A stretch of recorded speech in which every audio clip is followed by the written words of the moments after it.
Assalamualaikum warahmatullahi wabarakatuh. Perkenalkan, nama saya Budi Sutoro dari Prodi S1 Akuntansi Universitas Islam Sultan Agung Semarang. Di sini saya akan mencoba menjelaskan mengenai konsep jurnal umum, buku besar, dan neraca saldo. Mungkin untuk mempersingkat waktu, mari kita bahas satu per satu. Nah, sebelumnya perlu teman-teman ketahui bahwa siklus akuntansi perusahaan jasa terdiri dari 3 tahapan. Tahapan yang pertama adalah tahapan pencatatan. Tahap ini terdiri dari pembuatan jurnal umum mengenai transaksi-transaksi yang sudah dilakukan. Kemudian setelah membuat jurnal umum, kita buat buku besar. Kemudian kita mulai tahap pengiktisaran atau tahap ringkasan. Kemudian pada tahap pengiktisaran ini terdiri dari pembuatan neraca saldo, jurnal penyesuaian, dan kertas kerja atau neraca lajur. Selanjutnya yaitu proses tahapan pelaporan. Tahapan ini terdiri dari laporan laba rugi, kemudian perubahan modal, neraca, dan laporan arus kas. Nah, untuk lebih detailnya lagi, kita bahas di slide selanjutnya. Jadi, secara garis besar, ketika pada perusahaan itu terjadi transaksi tersebut kita catat ke jurnal transaksi atau jurnal umum. Kegiatan ini bisa kita sebut dengan istilah menjurnal. Jadi kita catat akun mana yang perlu dikredit dan akun mana yang perlu didebit.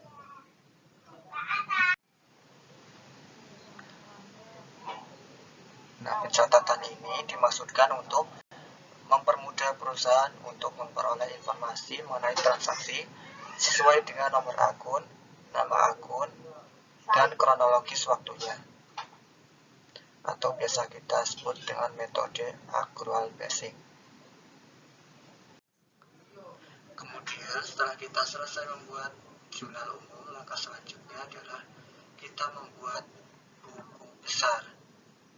Nah, proses pemindahan dari jurnal umum ke buku besar biasa kita sebut dengan istilah memposting. Jadi, pada tahap ini kita kelompokkan akun-akun sesuai dengan sifatnya.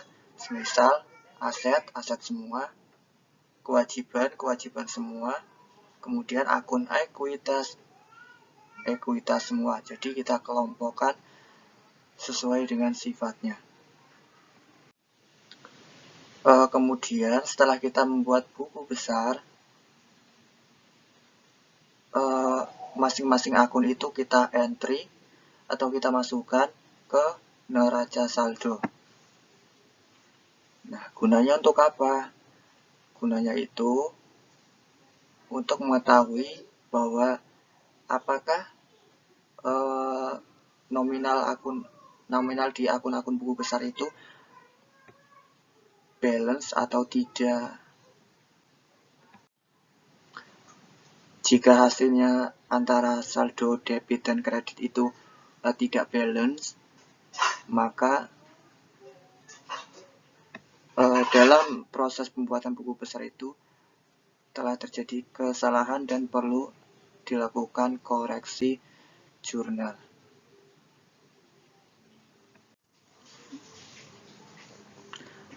Nah, setelah kita membuat neraca saldo, maka akan ada akun-akun tertentu yang jumlah nominalnya itu pada akhir periode itu tidak sepenuhnya kita akui atau tidak menunjukkan nilai yang sesungguhnya. akun-akun tersebut seperti akun pendapatan diterima di muka, sewa dibayar di muka, kemudian beban-beban penyusutan, kemudian pendapatan bunga, dan lain-lain. Maka perlu dibuat jurnal penyesuaian. Nah, gunanya itu untuk supaya akun nominal, dalam hal ini akun pendapatan serta bebannya, bisa diakui di suatu periode serta menunjukkan situasi yang sesungguhnya pada akhir periode. Jadi, akun real yang berupa harta, kewajiban, serta modal menampakkan situasi sebenarnya di akhir periode.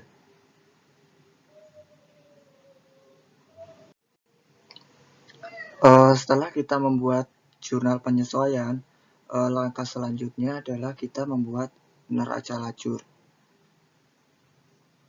Neraca lajur ini berisi tentang semua kegiatan akuntansi dan biasa digunakan untuk memudahkan kita dalam pembuatan laporan keuangan. Selain untuk memudahkan penyusunan laporan keuangan, neraca lajur juga berguna untuk menggolongkan dan meringkas informasi neraca saldo, kemudian untuk meminimalisir kesalahan dan memperkirakan hal yang mungkin akan terjadi. Kemudian dari neraca lajur kita buat laporan keuangan yang berisi tentang kondisi keuangan pada periode tersebut.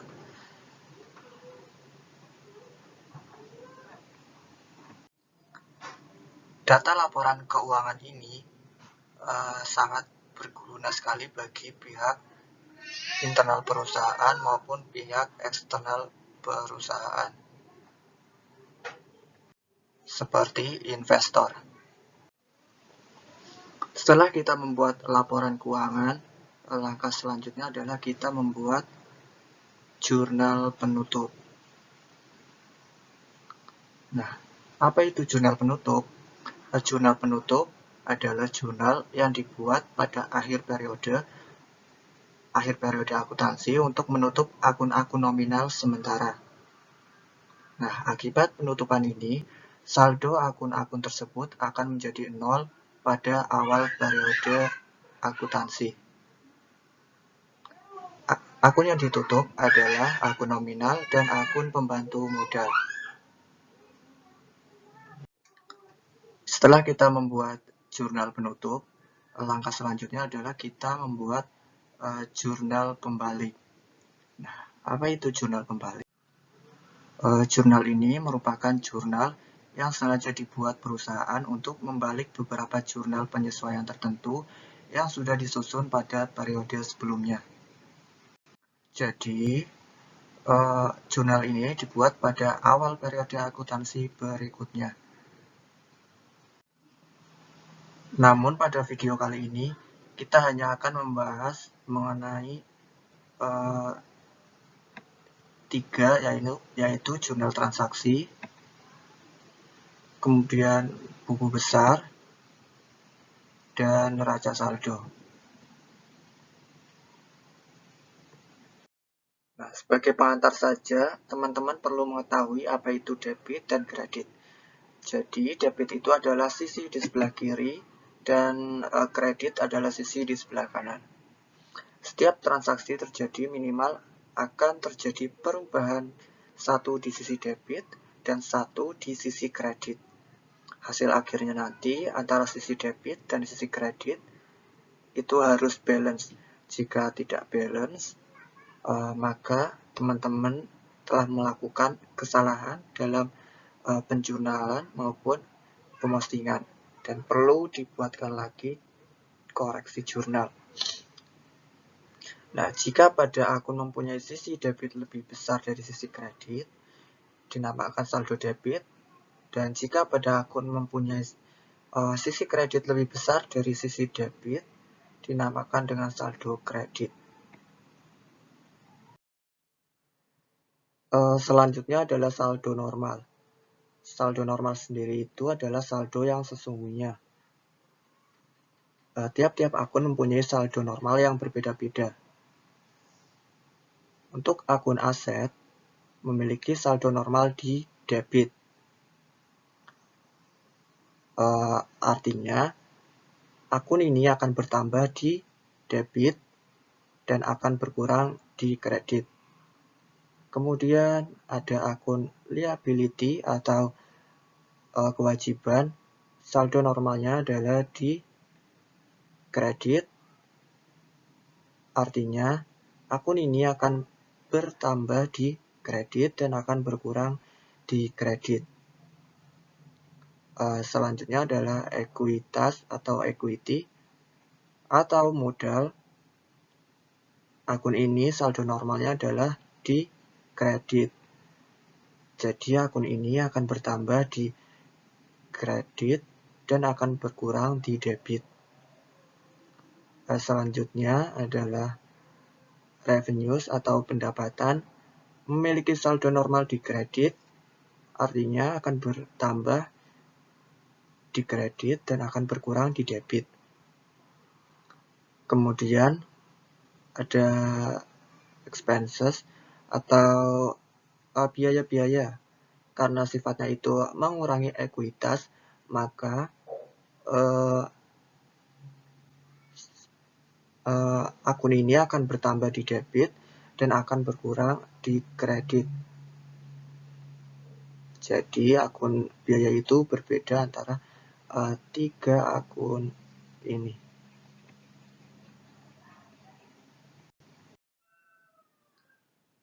Langsung saja kita ke materi konsep jurnal umum. Jurnal umum sendiri adalah suatu buku harian tempat mencatat semua transaksi yang terjadi dalam perusahaan secara sistematis dan kronologis. Nah, pencatatan dilakukan berdasarkan bukti-bukti dengan menyebutkan rekening yang akan didebit maupun yang akan dikredit.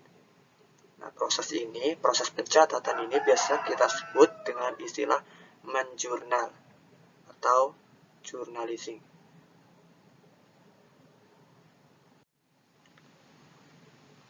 Secara umum, tabel jurnal umum terdiri dari kolom tanggal yang isinya itu tanggal, bulan, dan tahun terjadinya transaksi. Kemudian kolom keterangan diisi dengan nama perkiraan akun yang akan dijurnal. Kemudian kolom referensi, kolom ini diisi nomor kode akun. Biasanya pengisian kode akun pada jurnal umum itu dilakukan setelah kita membuat buku besar. Gunanya untuk apa? Untuk meminimalisir terjadinya kesalahan dalam pengentrian. Nah, selanjutnya yaitu kolom debit. Kolom debit itu adalah diisi dengan jumlah atau nilai perkiraan yang akan didebit. Kemudian kolom kredit diisi dengan jumlah atau nilai perkiraan yang akan dikredit.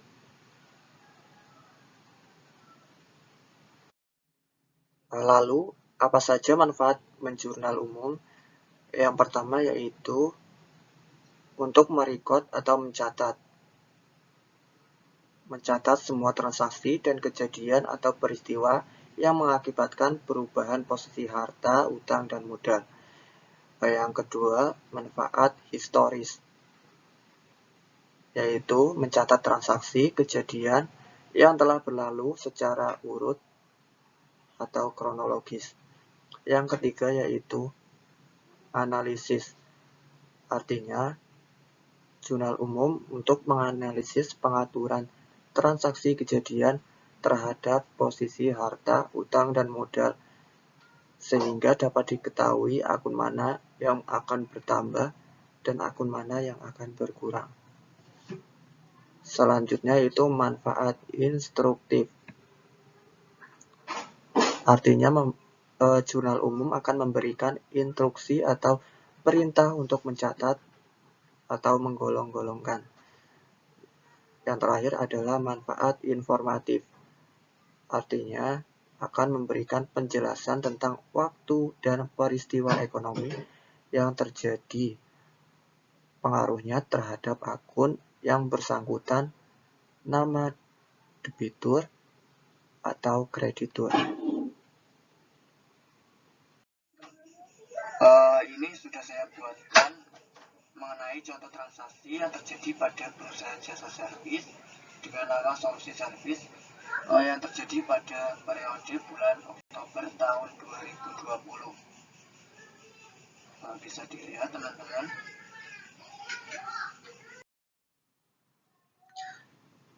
Langsung saja kita ke contoh soalnya. Pada bulan Oktober tahun 2020, Tuan Raka membuka perusahaan jasa servis dengan nama Solusi Service. Tanggal 1 Oktober 2020, Tuan Raka menginvestasikan uang pribadinya sebesar 50 juta rupiah dan peralatan sebesar 5 juta untuk perusahaannya. Jurnal umumnya pada tanggal diisi 1 Oktober tahun 2020. Kemudian karena Tuan Raka itu menginvestasikan uang, maka kas akan bertambah. Nah, kas ini saldo normalnya itu di debit, maka akan bertambah di debit sebesar 50 juta rupiah. Kemudian Tuan Raka juga menginvestasikan peralatan, maka peralatan juga akan bertambah. Nah, karena peralatan itu saldo normalnya di debit, maka 5 juta itu kita masukkan di debit. Kemudian karena ini merupakan penanaman modal, maka modal Tuan Raka juga akan bertambah. Nah, untuk modal ini saldo normalnya adalah di kredit, maka jika bertambah akan dimasukkan di kolom kredit. Soal berikutnya, tanggal 5 Oktober, Solusi Service membeli bahan habis pakai sebesar 2 juta rupiah dibayar secara tunai. Jurnal umumnya tanggal 5 Oktober, keterangan perlengkapan bertambah di debit sebesar 2 juta rupiah. Kemudian karena membelinya secara tunai, maka kas akan berkurang di sisi kredit.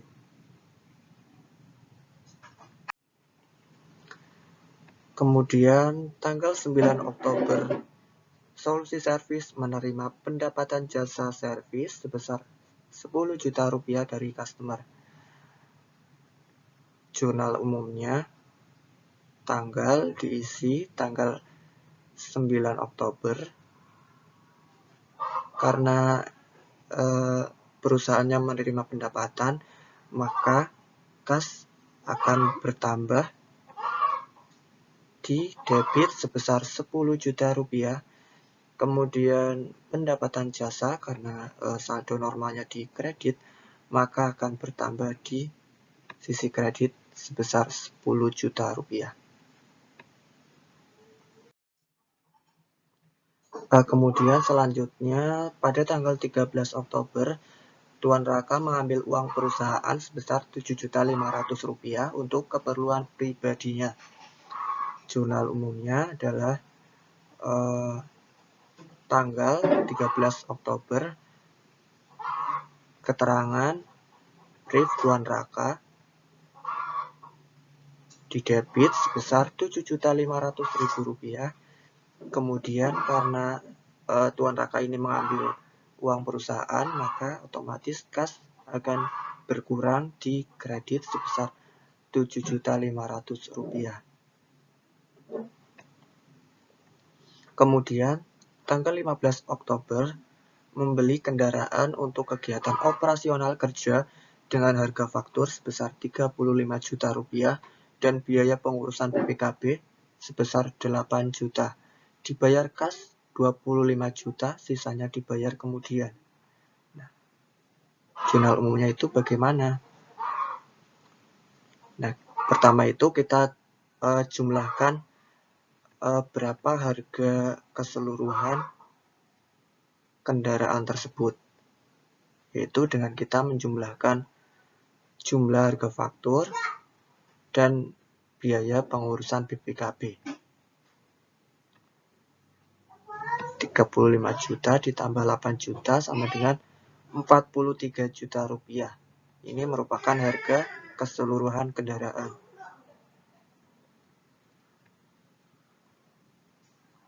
Jurnalnya seperti ini. Kendaraan, karena saldo normalnya itu di debit, maka akan bertambah di debit sebesar 43 juta rupiah. Kemudian karena baru membayar 25 juta rupiah, maka kas akan berkurang sebesar 25 juta di kredit. Nah, sisanya itu berapa? Sisanya itu sisa pembayaran atau hutang 43 juta dikurangi 25 juta sama dengan 28 juta. Nah, ini merupakan, maksud saya 18 juta. Ini merupakan hutang usaha.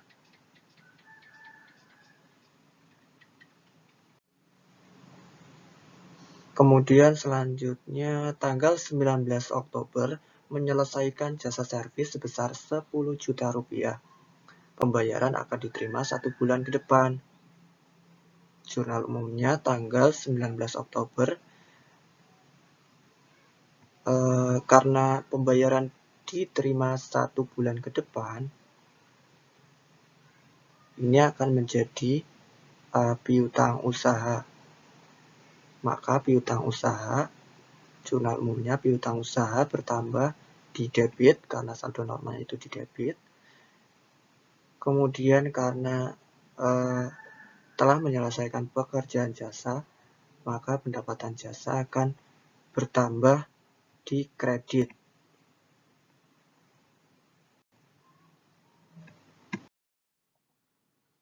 Selanjutnya pada tanggal 22 Oktober menerima kas atas perjanjian kerja untuk 1 tahun ke depan sebesar 20 juta rupiah.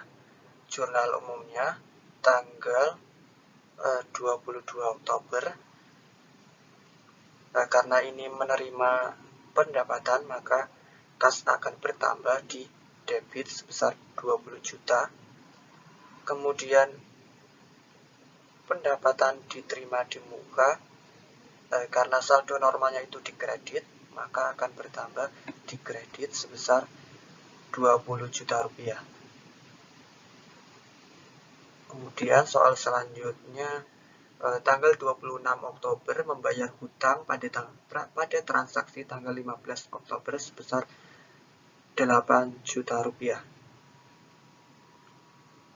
Artinya jurnal umumnya tanggal 26 Oktober hutang usaha akan berkurang. Nah, karena saldo normalnya itu di kredit, maka akan berkurang di debit sebesar 88 juta rupiah. Kemudian kas akan berkurang 8 juta rupiah. Selanjutnya tanggal 28 Oktober membeli bahan habis pakai dan peralatan masing-masing sebesar 6 juta rupiah. Baru dibayar peralatannya saja secara tunai. Jurnal umumnya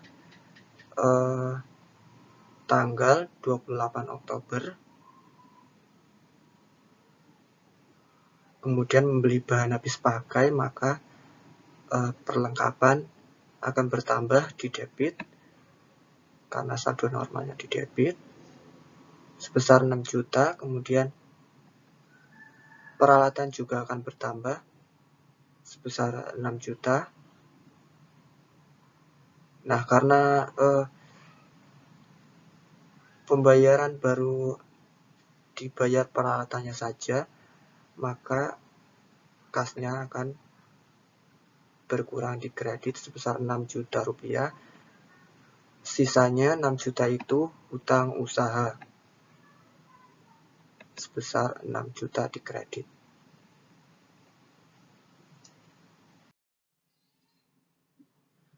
Selanjutnya, pada tanggal 29 Oktober membayar biaya listrik sebesar 350.000 dan biaya air sebesar 150.000. Jurnal umumnya, biaya listrik akan bertambah di debit karena saldo normal itu di debit, maka akan bertambah di debit. Kemudian biaya air, karena saldo normal biaya itu di debit, maka akan bertambah di kolom debit. Nah, karena pembayaran tagihan, maka kas akan berkurang di sisi kredit sebesar 500.000. Nah, 500.000 ini merupakan hasil penjumlahan dari biaya listrik dan biaya air. 350 ditambah ini 150 ini. Ditambah 150 sama dengan 500.000 rupiah. Kemudian soal berikutnya, soal terakhir, tanggal 30 Oktober, perlengkapan yang tersisa sebesar 3 juta rupiah. Jadi, jurnal umumnya, kita perlu menghitung dulu berapa perlengkapan yang sudah tersedia, yang sudah ada dalam perusahaan, yaitu tanggal 5 Oktober,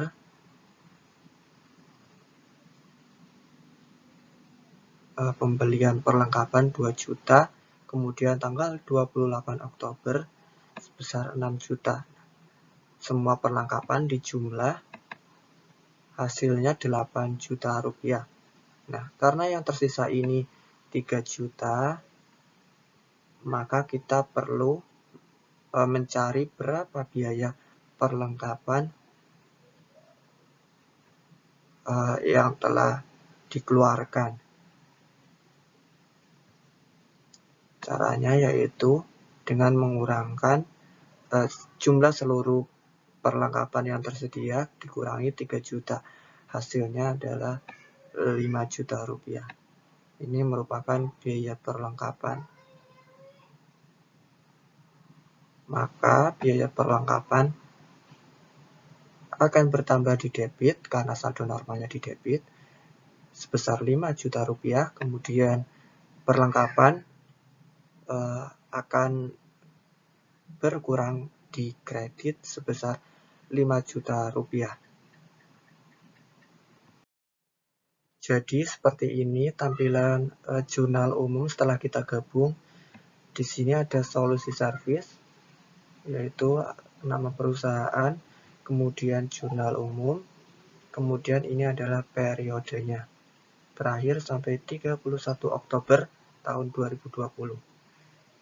Di sini penyusunan tanggalnya itu harus urut atau kronologis, tidak boleh mencar-mencar. Kemudian kita lihat di sini jumlahnya antara sisi debit dan sisi kredit itu harus balance. Jika tidak balance, maka ada kesalahan dalam pembuatan jurnal umumnya dan perlu dilakukan koreksi lagi. Untuk selanjutnya kita akan membuat buku besar. Apa itu buku besar? Buku besar adalah himpunan rekening-rekening yang saling berhubungan yang menggambarkan pengaruh transaksi terhadap perubahan aset, liabilitas, maupun ekuitas perusahaan. Nah, pemindah bukuan semua pos-pos jurnal umum ke buku besar disebut dengan istilah memposting. Nah, nama akun yang dipakai pada ayat-ayat jurnal harus sama dengan nama akun di buku besar. Jadi pada tahap ini kita perlu adanya pengelompokan. Jadi akun kas itu kas semua dikelompokkan, kemudian kewajiban semua, ekuitas semua. Nah, dalam hal ini akun pengelompokan buku besar terdiri dari dua, yaitu ada akun real dan akun nominal. Akun real sendiri itu merupakan akun yang ada pada laporan posisi keuangan seperti aset, liabilitas, dan ekuitas. Dan akun nominal merupakan akun yang ada pada laporan laba rugi, seperti akun pendapatan dan akun biaya.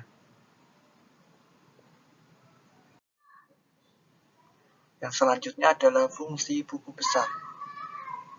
Fungsi yang pertama adalah untuk menggolongkan transaksi yang sudah tercatat pada jurnal umum.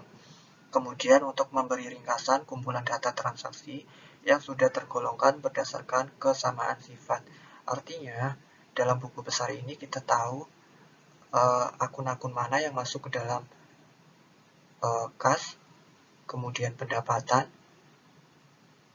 piutang, dan lain-lain. Itu sudah jadi satu akun, sudah dijadikan satu. Kemudian fungsi selanjutnya untuk memberikan informasi saldo pada suatu tanggal. Jadi pada akhirnya nanti kita bisa tahu masing-masing akun itu saldonya ada berapa. Kemudian fungsi selanjutnya untuk mempersiapkan pembuatan laporan keuangan. Jadi pada buku besar ini sebagai acuan untuk pembuatan laporan keuangan. Jenis-jenis buku besar terdiri dari dua, yaitu buku besar umum dan buku besar pembantu. Buku besar pembantu ini sifatnya untuk membantu buku besar umum dalam merincikan saldo di buku besar umum. Kemudian buku besar pembantu dibagi menjadi dua, yaitu buku besar pembantu piutang yang merincikan saldo pada debitur, kemudian buku besar pembantu utang yang merincikan saldo pada kreditur. Selanjutnya adalah bentuk buku besar, terdiri dari buku besar bentuk T. Jadi buku besarnya itu membentuk seperti huruf T. Di sisi kiri ada sisi debit dan sisi kanan adalah sisi kredit. Yang kedua adalah bentuk skontro. Antara sisi debit dan sisi kredit itu dipisah, seperti terlihat pada gambar. Kemudian bentuk stafel 3 kolom. Bentuk stafel 3 kolom ini dia itu ada saldonya. Saldo itu bisa kredit, bisa debit, tergantung saldo normalnya. Kemudian bentuk stafel 4 kolom, jadi perbedaan stafel 4 kolom dan 3 kolom, kalau di 4 kolom itu saldonya itu dipisah antara debit dan saldo kredit.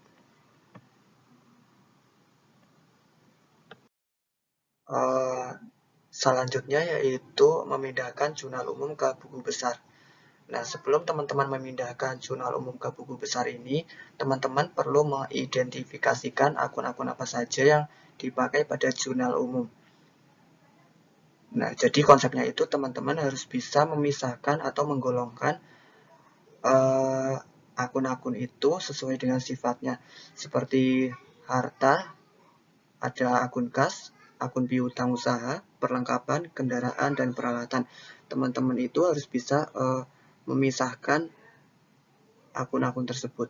Kemudian ada kewajiban, ada akun hutang usaha, pendapatan diterima di muka, kemudian akun modal, kemudian brief, kemudian ada pendapatan jasa, kemudian akun biaya-biaya terdiri dari biaya perlengkapan, biaya listrik, dan biaya air.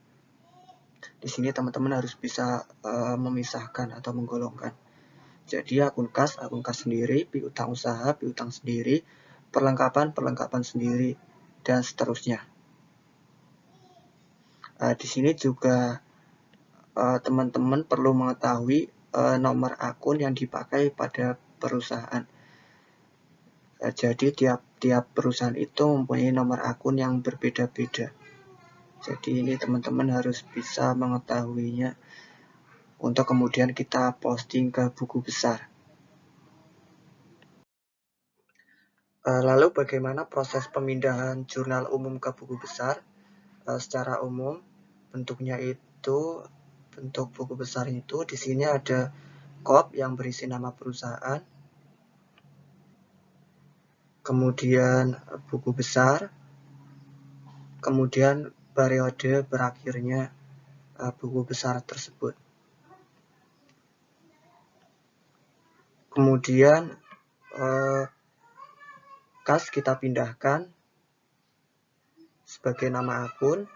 Kemudian di sini ada kode akun pada perusahaan. Dalam hal ini kode akun kas adalah 100. Kemudian tanggal diisi sesuai dengan transaksi. Kemudian debit kita masukkan di kolom-kolom tersebut, di kolom ini. Kemudian untuk referensi ini kita masukkan halaman jurnal tersebut. Kemudian untuk keterangan kita masukkan keterangan transaksi yang terjadi.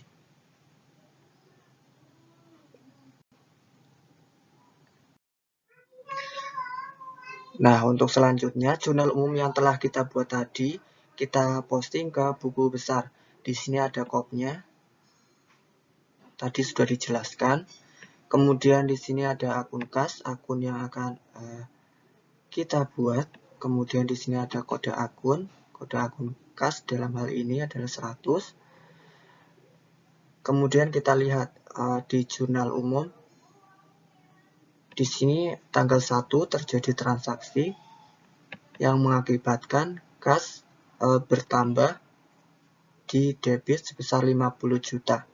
Jadi kita masukkan tanggal 1 Oktober karena 50 juta itu hasil investasi, maka di sini ditulis keterangan penanaman modal. Kemudian referensi diisi jurnal umum 1 karena kita buatnya hanya 1 halaman. Ini tergantung halaman ini isinya ya. Selanjutnya kita masukkan 50 juta tadi di sisi debit. Hasilnya saldonya adalah 50 juta rupiah. Nah, selanjutnya kita lihat tanggal 5 Oktober kasnya berkurang sebesar 2 juta di kredit. Kita masukkan di sini tanggal 5 Oktober. Karena berkurangnya itu kita membeli perlengkapan, maka di sini ditulis pembelian perlengkapan. Di sini masih sama jurnal umum 1. Kemudian di sini dikredit 2 juta sesuai dengan jurnal umum tadi. Hasilnya 50 juta dikurangi 2 juta sebesar 48 juta rupiah. Kemudian di sini ada tanggal 9, kasnya bertambah di debit sebesar 10 juta. Maka kita masukkan di sini tanggal 9, kasnya bertambah karena ada pendapatan jasa. Kemudian di sini masih sama jurnal umum 1. Kemudian karena ini bertambah di debit, maka di sini ditulis 10 juta. Lalu kita jumlahkan 48 juta dikurangi maksud saya ditambah 10 juta, hasilnya adalah 58 juta. Kemudian tanggal 13 di sini kasnya berkurang di debit sebesar 7.500.000 karena adanya priv atau pengambilan kas yang dilakukan oleh Tuan Raka. di sini ditulis pengambilan kas oleh Tuan Raka, kemudian di sini jurnal umum 1 masih sama, kemudian karena pengambilan itu dikredit, maka ini diisi di kredit. Nah, karena ini adalah saldo debit, kemudian di sini dikredit sebesar 7.500.000, maka hasilnya adalah dikurangi 58 juta dikurangi 7.500.000 sebesar 50.500.000 rupiah. Begitupun transaksi-transaksi sejenis. Tanggal 15 ada kas berkurang 25 juta, hasilnya bisa dilihat. Kemudian tanggal 22 juga ada, kemudian tanggal 26 juga dimasukkan, tanggal 28 juga, dan seterusnya. Hasilnya nanti di sini akan menjadi saldo akhir periode tersebut sebesar 31 juta rupiah di sisi debit.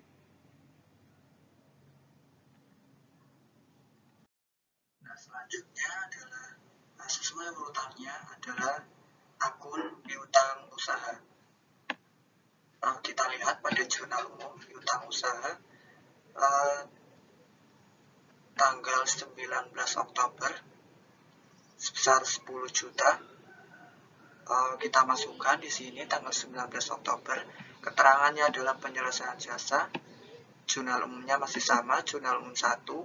Kemudian di sini diisi 10 juta di sisi debit, maka saldo akhirnya adalah 10 juta saldo debit. Begitupun juga perlengkapan sama saja. Kita masukkan kode akun sebesar 102 juta. Kita lihat pada jurnal umum akun perlengkapan. Kita masukkan semuanya. Di sini ada tanggal 5 bulan Oktober. Kita masukkan keterangannya pembelian perlengkapan sebesar 2 juta. Kemudian jumlah saldonya menjadi 2 juta. Kemudian pada jurnal umum kita masukkan semua. Di sini ada tanggal 28 Oktober. Teman-teman bisa lihat di sini ada penambahan sebesar 6 juta, maka akan dijumlah sebesar 8 juta saldonya. Kemudian tanggal 30 Oktober kita masukkan di sisi kredit, maka hasilnya akan mengurangi debit, hasilnya 3 juta di sisi debit atau saldo debit. Begitupun juga akun kendaraan kita masukkan di sini. Kendaraan ada tanggal 15 Oktober. Kita masukkan di sini 15 Oktober keterangannya pembelian kendaraan. Jurnal umumnya masih sama, jurnal umum 1. Harganya 43 juta di sisi debit. Saldonya akan menjadi saldo debit sebesar 43 juta rupiah. Mungkin untuk mempersingkat waktu, langsung saja mungkin ke akun yang mempunyai saldo kredit. Langsung saja ke akun hutang usaha. Saya kira teman-teman sudah paham bagaimana caranya pengentrian nominal ke masing-masing akun. Untuk mempersingkat waktu, langsung saja kita ke hutang usaha. Karena di sini hutang usaha mempunyai saldo normal di kredit. Langsung saja kode akunnya 200. Kita lihat pada jurnal umum. Di sini ada tanggal 15 Oktober. Hutang usaha sebesar 18 juta rupiah di sisi kredit. Di sini kita tulis tanggal 15 Oktober. Keterangannya pembelian kendaraan. Jurnal umumnya masih sama, jurnal umum 1. Di sisi kredit sebesar 18 juta rupiah, maka saldonya menjadi 18 juta rupiah. Kemudian selanjutnya tanggal kita lihat di sini ada tanggal 26 Oktober sebesar 8 juta di sisi debit. Kita masukkan tanggal 26 Oktober keterangannya, karena dia itu bayar hutang, maka keterangannya pembayaran hutang.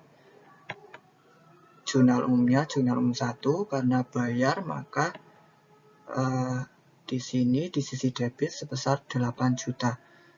Karena ini tidak sama, di sini adalah saldo kredit dan ini adalah saldo debit, maka kita kurangkan 18 juta dikurangi 8 juta sebesar 10 juta di sisi saldo kredit.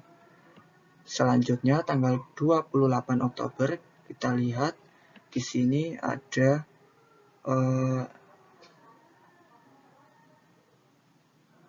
penambahan di sisi kredit sebesar 16 juta. Kita masukkan tanggal 28 Oktober keterangannya pembelian perlengkapan jurnal umumnya masih jurnal umum 1 di sisi kredit sebesar 6 juta. Karena sama-sama kredit maka kita jumlahkan sebesar 16 juta rupiah. 10 juta ditambah 6 juta sama dengan 16 juta rupiah. Untuk akun-akun yang lain mungkin sama saja, teman-teman mungkin sudah paham. Untuk mempersingkat waktu, saya akan langsung ke akun biaya-biaya. Mohon maaf, maksud saya adalah akun modal. Kita lihat di sini, akun modal terjadi transaksi pada tanggal 1 Oktober. Di sini ada penambahan di kredit sebesar 50 juta rupiah. Maksud saya 55 juta rupiah. Kita masukkan. Di sini ada modal Tuan Raka, kode akun 300. Tanggal 1 Oktober penanaman modal. Jurnal umumnya masih sama, jurnal umum 1. Penambahan di kredit 55 juta rupiah, maka menjadi saldo kredit di 55 juta rupiah. Selanjutnya brief Tuan Raka, kita masukkan kode akun 301. Kemudian kita lihat pada jurnal umum brief Tuan Raka ada tanggal 13 Oktober sebesar 7.500. Kita masukkan tanggal 13 Oktober. Keterangannya brief Tuan Raka. Jurnal umumnya masih sama, jurnal umum 1. Di debit sebesar 7.500. Saldonya menjadi saldo debit sebesar 7.500. Saya kira teman-teman sudah lebih paham di sini. Mungkin selanjutnya kita akan langsung membahas mengenai neraca saldo. Bisa kita lihat di sini sama saja cara pemasukannya.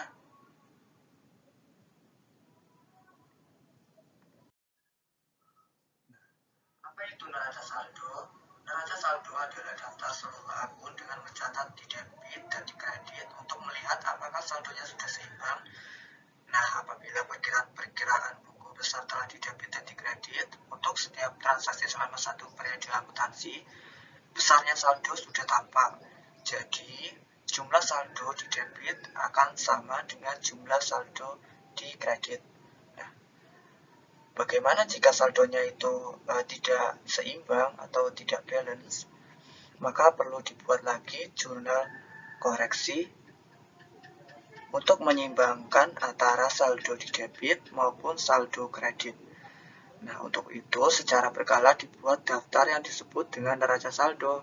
Penyusunan sebuah neraca saldo pada akhir suatu periode akuntansi merupakan tahap pengiktisaran atau tahap ringkasan.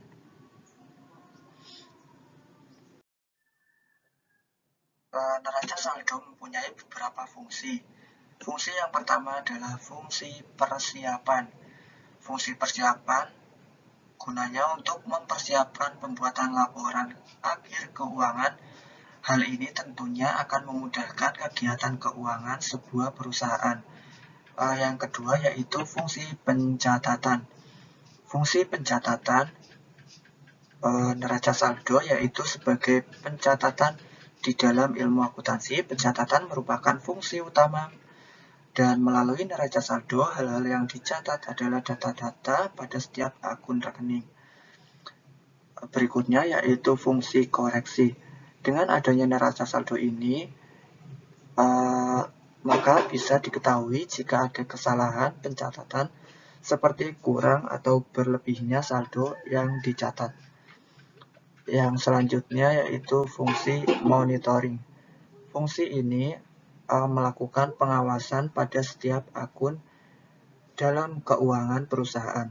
Fungsi monitoring tergolong cukup penting karena bisa meningkatkan kewaspadaan perusahaan terhadap laporan keuangannya. Untuk jenis-jenis neraca saldo sendiri itu terdiri dari 3. Yang pertama adalah neraca saldo yang belum disesuaikan. Di sini daftar saldo yang dibuat setelah semua transaksi diposting ke buku besar. Neraca saldo yang belum disesuaikan ini disiapkan untuk menentukan apakah terdapat kesalahan dalam posting debit dan kredit ke buku besar. Jika ada terjadi ketidakseimbangan, maka perlu dibuat neraca saldo setelah penyelesaian dari jurnal penyesuaian yang telah dibuat. Di sini daftar saldo yang dibuat merupakan proses setelah penyesuaian akun-akun tertentu.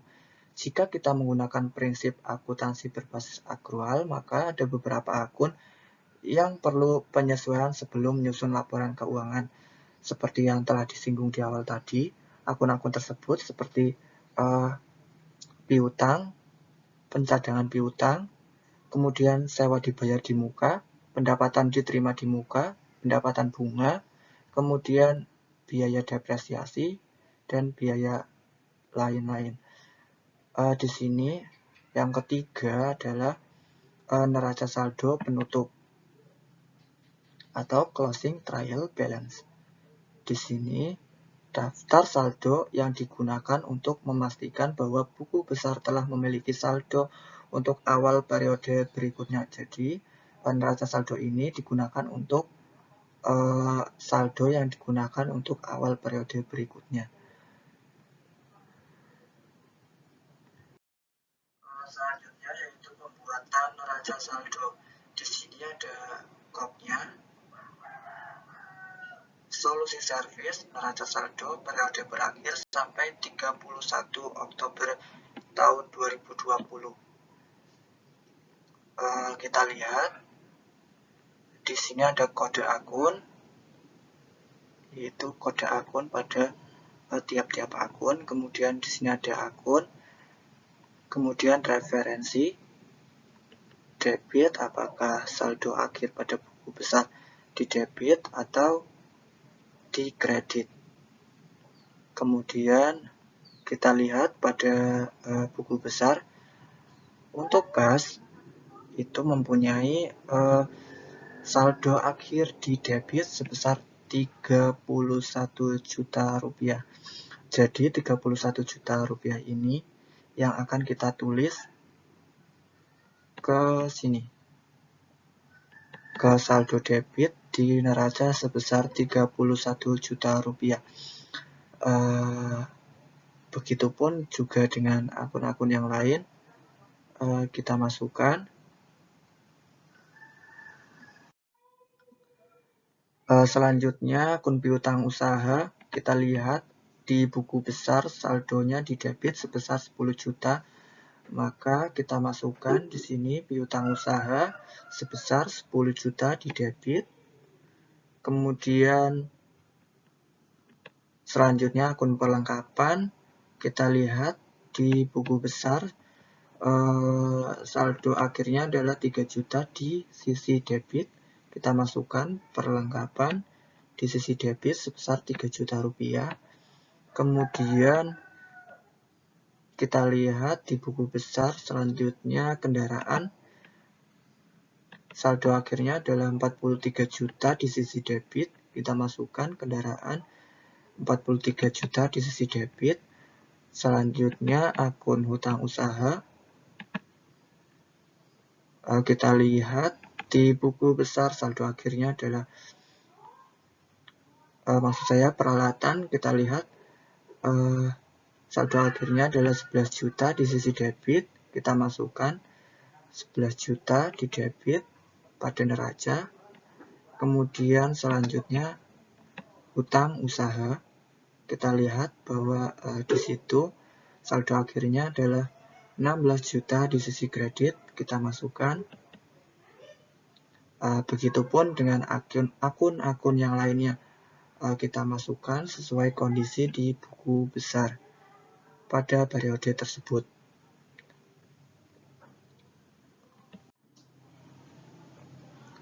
Di sini ada pendapatan diterima di muka.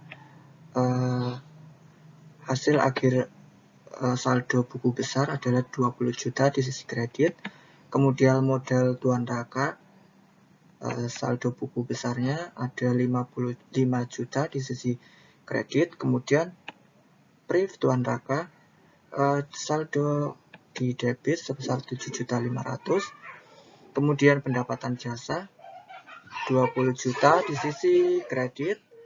Kemudian biaya perlengkapan, saldo di sisi debit sebesar 5 juta. Kemudian biaya listrik sebesar 350.000.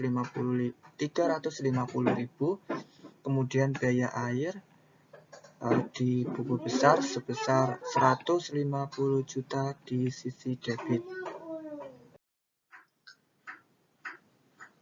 Selanjutnya kita lihat setelah kita memasukkan nominal-nominal di masing-masing akun, kita jumlah pada tiap-tiap sisi baik di debit maupun di kredit. Di sini diperoleh 111 juta di sisi debit dan 111 juta di sisi kredit. Kita lihat di sini jumlahnya sama antara sisi debit dan sisi kredit. Itu artinya transaksi-transaksi baik dalam melakukan pembuatan penjurnalan maupun pembuatan buku besar kita itu sudah benar. Nah, jika di sisi debit dan kredit itu tidak seimbang, maka teman-teman perlu mengkoreksi lagi jurnal umum yang telah dibuat maupun buku besar yang telah dibuat. Kemungkinan di situ ada kesalahan dan perlu dilakukan koreksi jurnal. Mungkin itu saja yang dapat saya sampaikan. Kurang lebihnya mohon maaf. Terima kasih sudah menonton. Wassalamualaikum warahmatullahi wabarakatuh.